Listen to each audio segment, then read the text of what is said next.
since the beginning. The very beginning, when it was just an idea.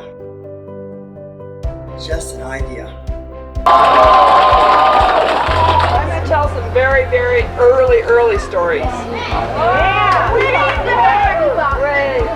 Back in 1970, there were a lot of communards from all over the state that met there. Things that we talked about included how we could get better food.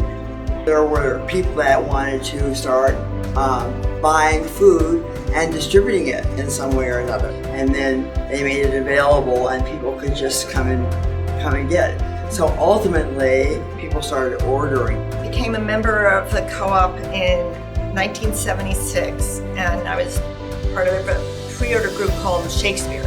We were starting a storefront. That was actually what my mission was. Started, was working at the co-op, and so we had a little cash box, and that was it. And after a while, it was like, if we're going to make a storefront, then they could just order what they want, and then whatever was left over would be in the store.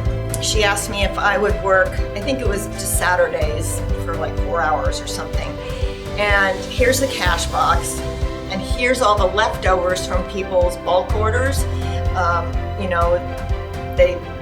The raisins or the peppers, the things that weren't ordered by the pre-order groups. But they didn't give me a scale, but we always sold everything by weight. So that first day was kind of a little bit crazy. It's like just a wild guess. And so then they did give me a scale, and I just did it for a couple of months before they really got it together to really have a storefront. So it was very short-lived, but I was the first sales clerk. That grew. And eventually it seemed like it made sense to get a cash register so that there'd be some accountability and tracking and that sort of thing. One of the major concerns was, should we get a cash register? Nobody was sure. Should we get a cash? Is it politically okay to get a cash register? And at that time, there was a little cash box in this little room, and we used to hire Wendy to come in on Saturday to be there. But before she was there, everybody would come in, they'd buy their food, they'd put their money in their box, and they would leave. So then we finally decided it was okay as the store grew to get cash registers. But the co-op had no credit. So I had to buy, we bought the cash registers under my name. But I hope this works. My favorite co-op memory probably is moving from Archibald Street to Whiskey Avenue and having it be a people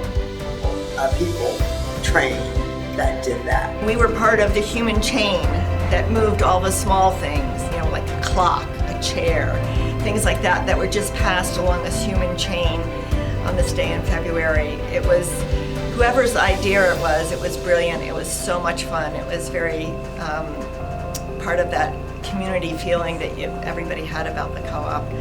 On the big move day, there was hundreds of members involved we actually literally did a hand-to-hand chain, passing food from one building to the other a couple blocks away. Of course, we also had trucks for the heavier items, but hundreds and hundreds of members were involved with moving the co-op. It's a really community event, moving the co-op from one building to another.